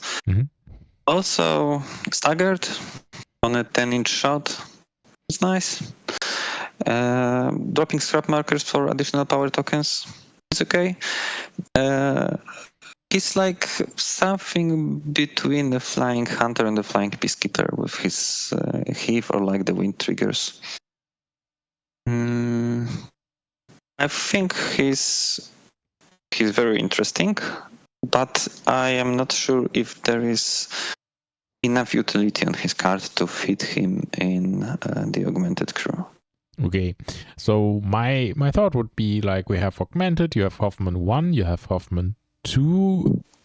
Does he have any synergy with either of those titles that you would prefer him, or is he just like neutral in that respect? With Hoffman 1, he can get Fly with me, so he can like taxi Hoffman. Okay. So I have this issue that Hoffman always stays behind the rest of his crew. Yeah. And when it's his turn to activate, he doesn't have anyone within 6 inches to hand out power tokens. So at this point, I think, I could use Clipper to move Hoffman around. To move Joss with Fast, and that's okay. I think the only synergy I see with the second Hoffman would be his pylon markers that are terrain, and pneumatic spike says if the target is within an inch of terrain, it gets staggered. So I can pin something, some enemy models against this terrain pieces. Okay, fair. But I'm not very fond of him. Okay, so it's a maybe pick. So my question would be, what would you like to drop out of your Hoffman list? Because you don't have a shortage of high cost models in Hoffman. I don't know. That's a hard one. Yeah, that's okay. Cool. That's the problem. I think that the first one to drop is going to be a Peacekeeper in these matchups where I am certain that my Peacekeeper is going to be disabled by, I don't know, like staggering him or putting him somewhere in the forest where he's sad. Yeah, get out from. Okay. makes kind of sense. Lucas, what do you think about Clipper and Hoffman? Yeah, I always play a Hunter in my list. Maybe I try to change sometimes to play a Clipper with instead of a Hunter. Mm-hmm. I like the gun. I think the gun is the best on this model. Fly with me is okay. Yeah, but all in all, yeah, it's like a flying Hunter. Yeah, it's a flying Hunter for sure. What do you think about the melee attack for a 9 soulstone cost model? Yeah, it's not very good. Because I think it. I mean, we have seen a 7 soulstone Arcanist enforcer with a 2/4/5 damage track. Yeah. And now Clipper comes along and has 2/3/5, and I'm asking myself, I mean, I'm a little bit confused. Guild, when you hear guild is always we have damage in the house. Yeah. When you look at guild models, you know there is damage, and then you see the backside of this model, and all you miss on this model is damage. Yeah, I mean, if it had like, I don't know, 2/4/5, 3, even 3/4/5 wouldn't feel like overly wrong with this model, in my opinion, at least. So the best thing is fly with me right now, and probably the heave trigger and the gun. The claws were also okay if they are 3/3/5. Yeah, fair. Like a carver attack, which nobody uses. Yeah, something like that. But yeah, the gun is the best on this model. Then fly with me.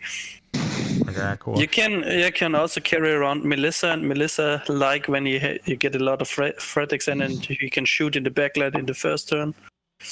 Okay, yeah, that is a pro argument. Fly with me is a great bonus action. I think nobody's gonna argue against that. And then you can do the shooting duo. Yeah, okay. But you play against my Hoffman, and you move around with power tokens a lot, and you know how far I get with my Peacekeeper and fuck you up. Yeah, that is true. I mean, Peacekeeper can get far up the board. And I don't know if I want to pay 9 soulstones for fly with me, and yeah, a nice gun, but yeah, I don't know. I mean, how I am looking at it is I have both keywords of this model, so I'm gonna get it, I'm gonna paint it, it's gonna look good, and it's gonna be on the table, and I'm gonna have some fun. That is how I look at it. If I go to a tournament right now, I question myself for playing either keyword anyway. Because why I prefer the Hunter is because of Diesel Engine. The Hunter I was gonna ask if you're playing with Diesel Engine. Yeah, always. That's my thought. Clipper cannot get. I mean, you can get Diesel Engine, but without the on the move.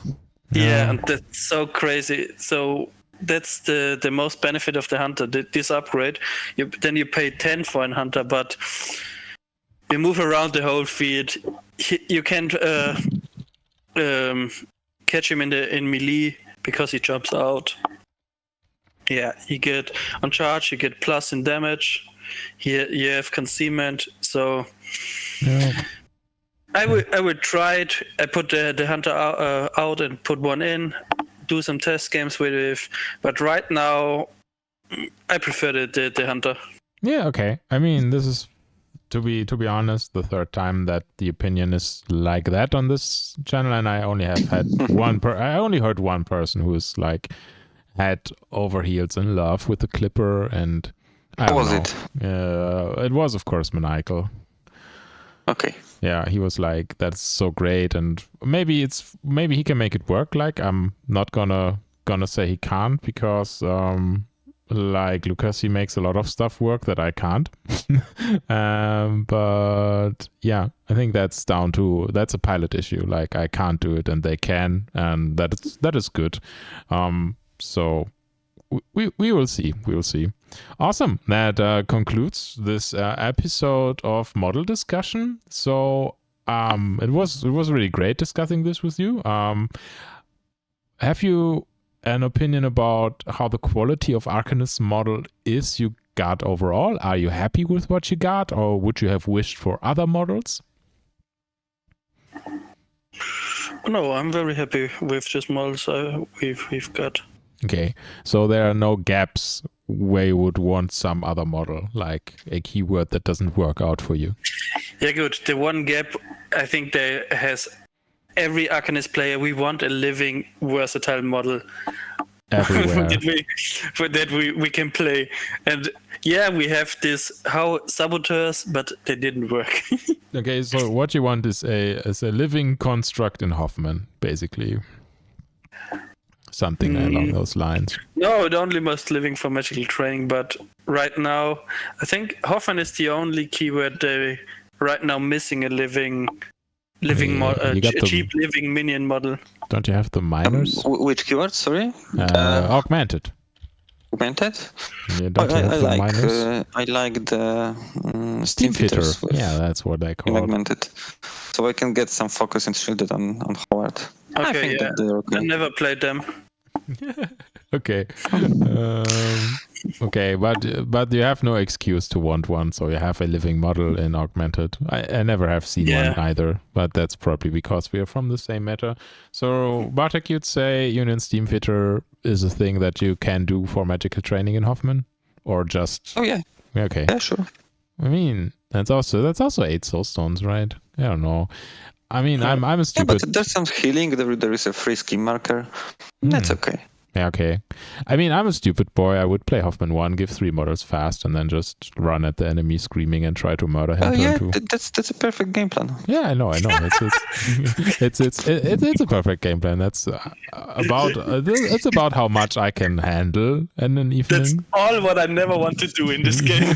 Yeah, probably that's the reason why you win the games against me most of the time as well, but it's quite enjoyable. You don't have to think about it too much, and you can get it on the second try most of the time. Cool. So Bartek, for you, did you wish for anything else, or are you happy with what the lineup gives you? I think I'm quite happy. There is nothing I think that the Arcanists are a bit weird. Okay. Other than that, I am quite happy. Yeah, cool. Sounds great. So do you guys have any plugs, any tournaments, or whatever other media that you're participating in that you would want to make some advertisement for here? Yeah, we can do it. The Bridge Brawl is at the end of September near Düsseldorf. Correct. It's right now scheduled for the 28th and 29th of September, and it's going to be a 2-day tournament, I guess. Yeah, it's a 2-day tournament, and we are without limits on players.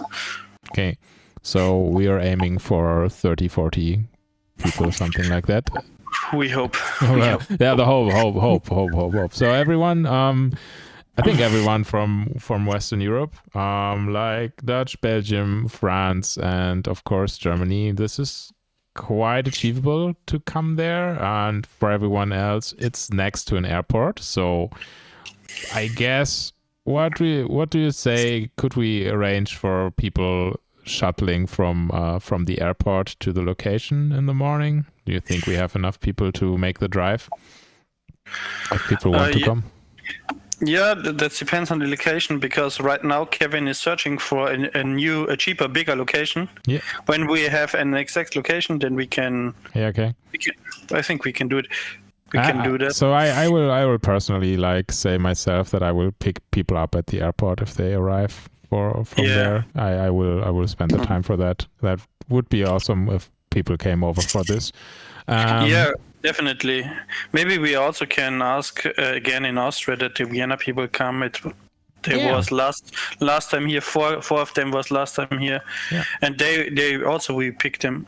I think you picked them up. No, I think someone else picked them up. I didn't. Okay. But they also had a great time. I think they spent most of the night drinking and were pretty destroyed in the morning. That was kind of cool. Yeah. Welcome to Malifaux. Welcome to Malifaux indeed. I mean, and how about you, Bartek? You got any plugs? I was thinking about the Cartographer's Cup, of course, but I think if it's fair to advertise it, because I think we are fully booked. Ooh. So how many players are we talking? We're talking about 64 people at this point. We've got 8 teams. Ooh. And we are going to check how big is the venue, and maybe we can fit more teams. But there is a waiting list, and there are teams already on the waiting list. So even if we got to 10 teams, I think we are good to go. Awesome. I mean, in all fairness, I mean, it would be nice if I don't have to live in Lucas' armpit when I'm playing against someone. Nothing We're against. not going to do it. I don't know about locations. I mean, 64 players and 64 tables is kind of a lot. But yeah, Well, not 64 tables. Like, it's not like everyone is going to get okay, his fair. own Yeah, table. math is hard and it's late in the evening. You're correct. But even if it's 32 tables, or if we go up to more. Yeah, that may be crowded, so we're going to do anything in our power not to make this place a pit of sweat. Yeah, I mean, if it's a pit of sweat, then it's still worth it to see everyone from Europe or once in a while. I think we're gonna wear it. Let's put it like that. Yeah, awesome. Cool. But so, I always also check the flights to Düsseldorf, and it's only 2 hours from Warsaw. So yeah, it's not impossible to come. And when it's going? What's the date? It's the 28th of September. If you mean the 28, 29. Yeah, 28th, 29th of September. And nice, that's pack some friends. 300 euro for a round trip. That's acceptable. Yeah, it would be nice. Yeah, we would really enjoy that. I think it will be probably a good spot for everyone to come. Yeah, I'm gonna pitch this idea. Yeah, pitch that idea. I mean, it would be great. I know distance is always a thing, and then you get some stuff coming up at work, and it's hard. For me, it's sometimes very hard to go to tournaments in the weekend. But and you can a lot of drink. Yeah, sure. You can drink a lot. I mean, if that's what you like to do. Cool. Hagen sees me a lot of time on tournaments. Yeah. I'm always drunk. Yeah, they somehow they can still play in the morning. If I would drink that much, I would not show up for sure. But I think I'm not can't tell the polls that that I can't drink. So we'll see. Awesome guys. Very, very cool to have you here again. I hope that if you liked it as well, you return someday and talk with me about stuff like community work or how the meta is going at your place, or even do a crew deep dive with me. If you have a favorite, you get to pick it. And as for everyone who's listening or watching at home, thanks you so much for watching. I hope you enjoyed this content. I hope you subscribe to our channel, give us a like, leave a comment if you agree and or disagree, follow all the other episodes. We are on YouTube and on Spotify right now, and maybe watch some Vessel bad reps if you're super bored and in need of more entertainment. So